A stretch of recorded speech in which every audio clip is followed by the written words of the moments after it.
ناظرین السلام علیکم. آج ہم آپ کے سامنے ایک ایسی شخصیت کا تعارف کرانے جا رہے ہیں جو غالباً نئی نسل انہیں بہت کم جانتی ہے. وہ شخصیت کا نام ہے مولانا عبدالماجد دریابادی.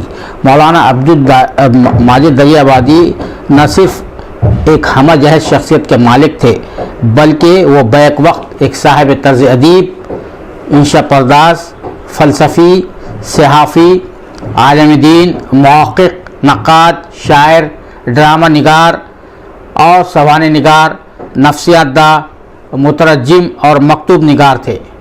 ان کی صحافتی زندگی، علمی زندگی نصف صدی سے زیادہ عرصے پر محیط ہے اور اسی حوالے سے ہمارے ساتھ آج بات کرنے کے لیے موجود ہے انہی کے خانوادے کے ایک شخص جو جواہر لال نہرو یونیورسٹی میں بین الاقوامی تعلقات عامہ کے پروفیسر رہے ہیں.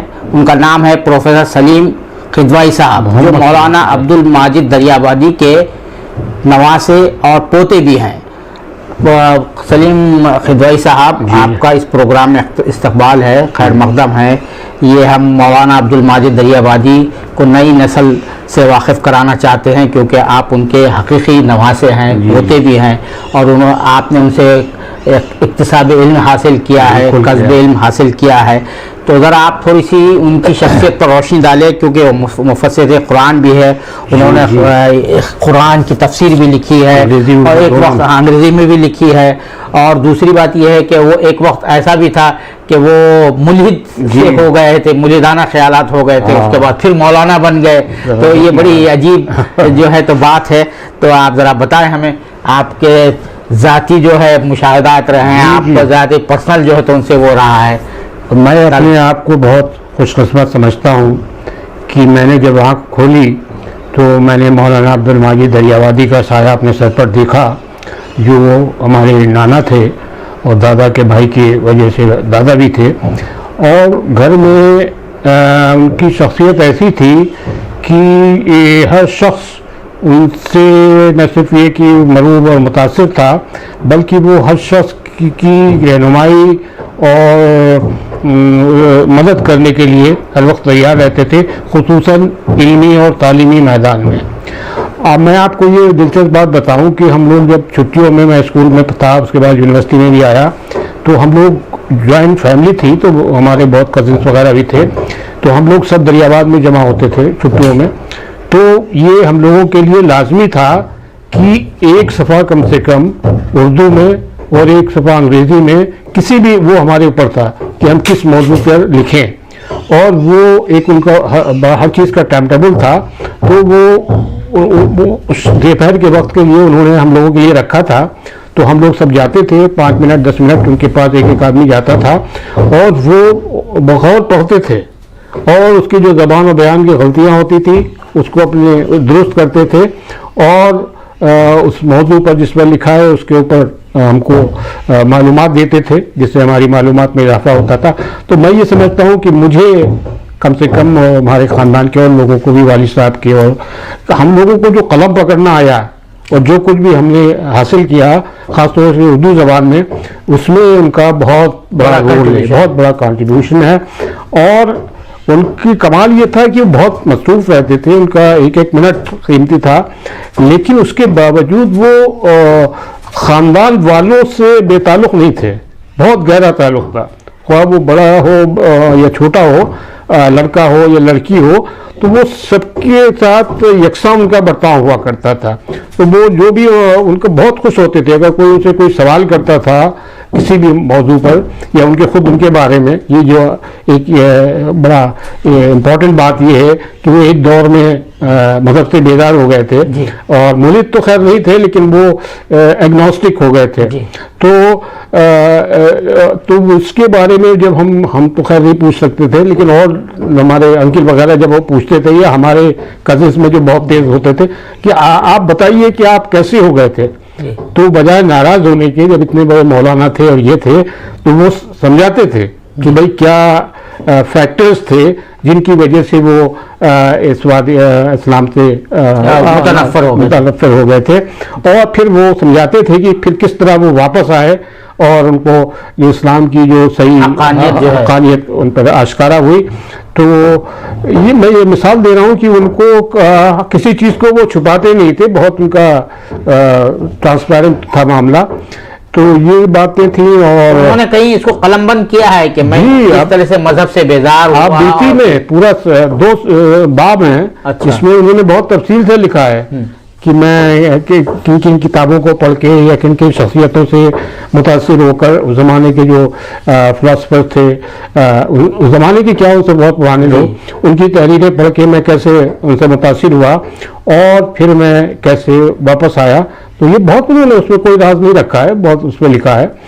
تو ایک تو یہ بات تھی. دوسری بات یہ تھی کہ اس سے جو ہم نے بہت سیکھا وہ یہ کہ وقت کی جو قدر ہے جی وہ کتنی اہمیت رکھتی ہے جی اور وقت کو برباد نہیں کرنا چاہیے اور وقت کو ایک عبادت سمجھنا چاہیے. تو یہ ہم 2-3 چیزیں میں سمجھتا ہوں جو ان کی شخصیت سے ہم اس پر کتنا عمل کر سکے وہ دوسری بات ہے، لیکن میں یہ سمجھتا ہوں کہ اگر ہم نے کوئی تھوڑا سا بھی سیکھا ہے، تھوڑا سا بھی لیا تو وہ ہماری زندگی میں بہت کام آیا. اور جو ہمارے چھوٹے ہیں میں اپنے بچوں کو بھی بتاتا ہوں کہ اس سے کیا فائدہ ہوتا ہے اور اس کا کیا نتیجے نکلتے ہیں. اچھا، مولانا کی پیدائش ایک ایسے وقت میں ہوئی جبکہ مسلم اقتدار کا سقوط جو ہوا تھا وہ 1857 میں ہوتا ہے، یہ 1852 میں پیدا ہوئے، یعنی کوئی زیادہ 30 سال کا ہی عرصہ ہے. اس کے بعد کی جو حالت یعنی جو الٹ پھیر ہو رہا تھا زندگی میں مسلمانوں کا اقتدار چلے جانے کے نتیجے میں، وہ جن حالات سے گزرے ہیں، تو کیا ان کے لٹریچر میں، ان کی کتابوں میں اس کا کچھ اثر نظر آتا، ریفلیکشن نظر آتا ہے؟ جی بالکل آتا ہے، کیونکہ وہ بڑے حساس آدمی تھے اور ان کو جو بھی گرد و پیش کی دنیا میں جو ہو رہا تھا، اور وہ کیا کہتے ہیں عالم بھی تھے اور لکھنے والے بھی تھے، تو وہ بہت متاثر ہوئے تھے. تو انہوں نے نہ صرف یہ کہ غور سے ان چیزوں کو دیکھا سمجھا، بلکہ اس میں حصہ بھی لیا. جو زمانے کی سیاست تھی انگریزوں کے خلاف، ان کے جو سب سے محبوب لیڈر تھے وہ مولانا محمد علی جوہر تھے، جن کے بارے میں انہوں نے آٹوبایوگرافی لکھی ہے محمد علی ذاتی ڈائری کے عنوان سے، جو بہت پسند کی گئی. تو اس میں انہوں نے بڑھ چڑھ کر حصہ بھی لیا. خلافت تحریک جو چلی اس میں وہ یو پی اودھ کہلاتا تھا، تو اس کے پرابنشل اودھ کمیٹی کے صدر بھی بنے، جو بڑی عزت کی بات تھی اس وقت. اور ورکنگ کمیٹی جو تھی اس سے بھی زیادہ اہمیت تھی، اس کے بھی ممبر بنائے گئے وہ.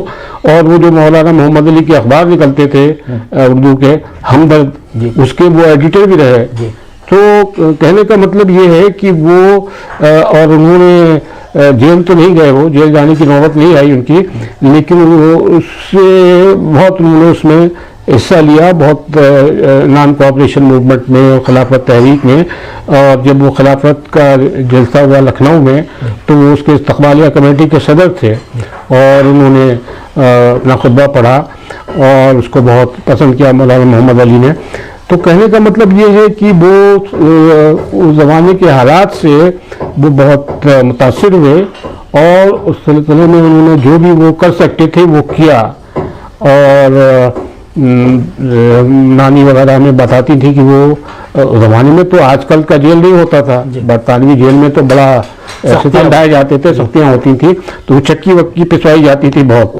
تو کہتے تھے کہ یہ چکی کی پریکٹس کریں، کبھی کوئی چکی چھوئی نہیں تھی انہوں نے. تو کہتے تھے کہ مجھے جیل جانا پڑا اور وہاں چلانی پڑی تو میں اس کا مشق کر لوں تاکہ مجھے آسانی ہو، تو وہ چلایا کرتے تھے اس کی.